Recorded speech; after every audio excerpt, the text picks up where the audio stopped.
Good morning दोस्तों। स्वागत है आपका श्री मेहताब एजुकेशन में। वीडियो को स्टार्ट करने से पहले वीडियो को लाइक करें, शेयर करें और सब्सक्राइब करना ना भूलें। आज हम डिस्कस करेंगे मेवाड़ राज्य के विद्वान शिल्पी एवं प्रशस्तिकार किस शासक के दरबार में ये विद्वान शिल्पी प्रशस्तिकार थे। काफ़ी इंपॉर्टेंट टॉपिक है दोस्तों, अक्सर एग्जाम में से ये शिल्पी विद्वान प्रशस्तिकार पूछ लेता है। तो हम धीरे धीरे मेवाड़ कछवा वंश सबके शिल्पीकार प्रशस्तिकारों को हम शुरू करेंगे एक श्रृंखला के माध्यम से। चलिए स्टार्ट करते हैं।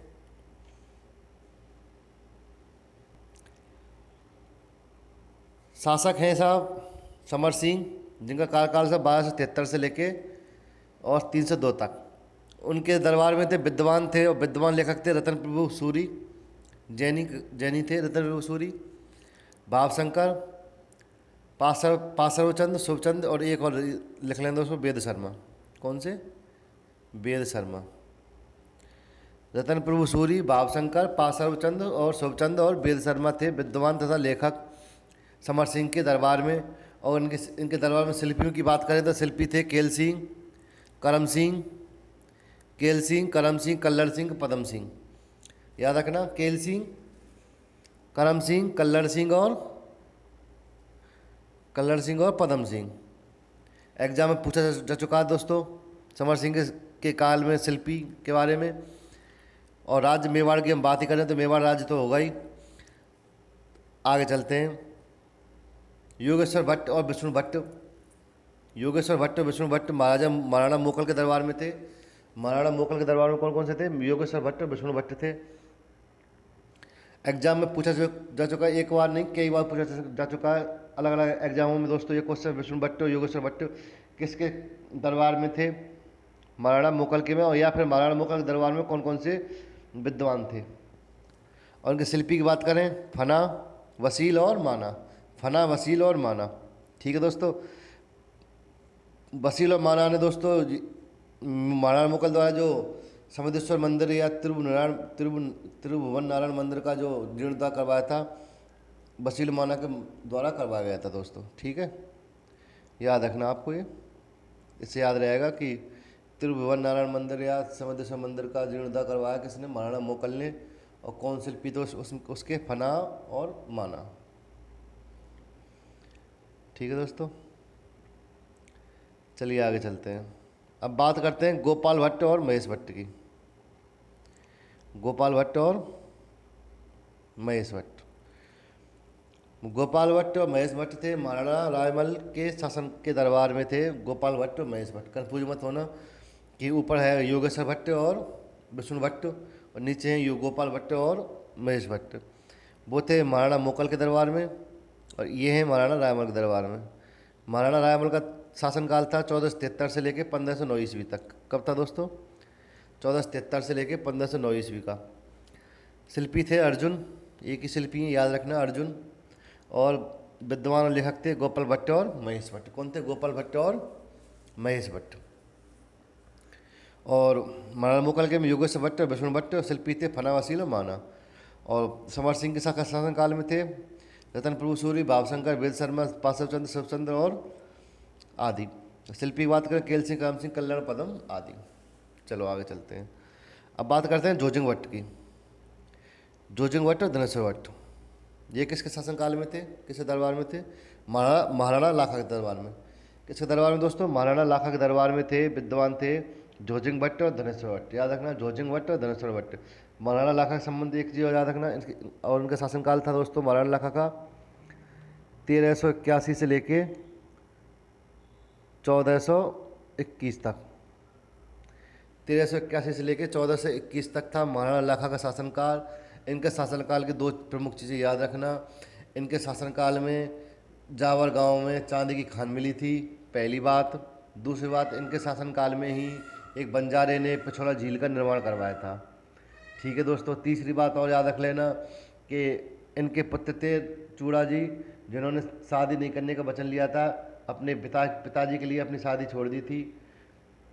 तो उनको मेवाड़ का भीष्म पिता कहा जाता है चूड़ा जी को। ये तीन चीज़ें आप इनको याद रखना महाराणा लाखा के शासनकाल की। 1381 से 21 इनका शासन किया 40 साल। जोजिंग भट्ट और दहशत भट्ट इनके विद्वान हैं। बस आगे चलते हैं। अब है साहब कवि जी विश्वनाथ कवि। कौन से कवि हैं साहब? विश्वनाथ कवि। राज्य हमने बता दिया, मेवाड़ की बात चल रही है तो मेवाड़ के हैं। और शिल्पी सब प्रशस्तिकार है कृष्ण भट्ट। और किस शासन के दरबार में थे भाई? महाराणा जगत सिंह प्रथम, जिनका शासनकाल था 1428 से लेकर 1422। महाराणा जगत सिंह का शासनकाल था दोस्तों, याद रखना, बार बार याद कर रहा हूँ, 1428 से लेकर 1628 से लेकर 1622। शिल्पी थे कृष्ण भट्ट जगत सिंह प्रथम के दरबार में, और कवि थे विश्वनाथ कवि, याद रखना, कृष्ण भट्ट और विश्वनाथ कवि, किस याद रखना। शिल्पी कौन थे? शिल्पी प्रशस्तिकार कृष्ण भट्ट, और विद्वान और लेखक विश्वनाथ कवि। किसके शासनकाल में? महाराणा जगत सिंह प्रथम के शासनकाल में। ठीक है दोस्तों, चलिए आगे चलते हैं। अब बात करते हैं महाराणा राज सिंह की। महाराणा राज सिंह की, जिनका शासनकाल था 1652 से लेकर 1680 तक। कब था दोस्तों? 1652 से लेकर 1680 तक का शासनकाल था महाराणा राज सिंह का।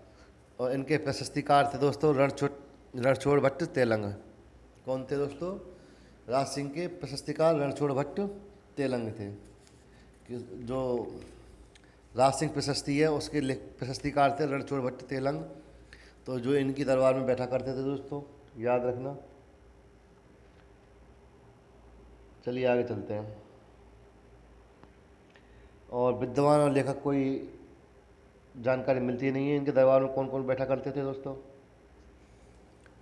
अब बात करते हैं महाराणा संग्राम सिंह की। महाराणा संग्राम सिंह द्वितीय, जिनका कार्यकाल था 1710 से लेके 1734। कब था दोस्तों? 1710 से लेके 1734। शिल्पी प्रशस्तिकार की कोई खास जानकारी मिलती नहीं है किताबों में, लेकिन कवि जो थे वो थे कविया कर्णिदास। कौन थे दोस्तों? कविया कर्णिदास इनके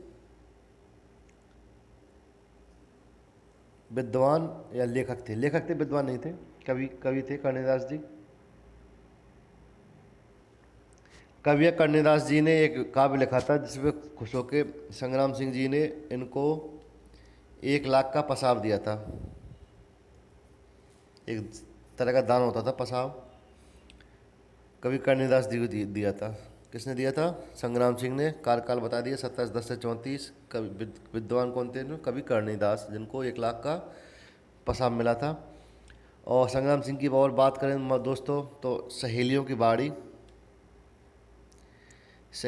बाड़ी का निर्माण करवाया इन्होंने, याद रखना।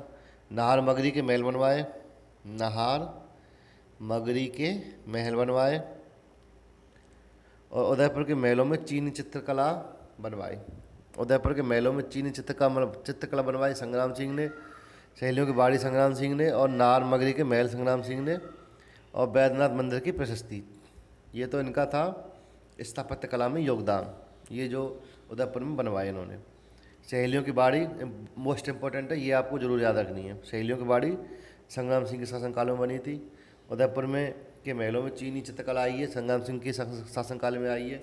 नाहर मगरी के महल संग्राम सिंह के शासनकाल में, और वैद्यनाथ प्रशस्ति संग्राम सिंह के शासनकाल में आई है दोस्तों।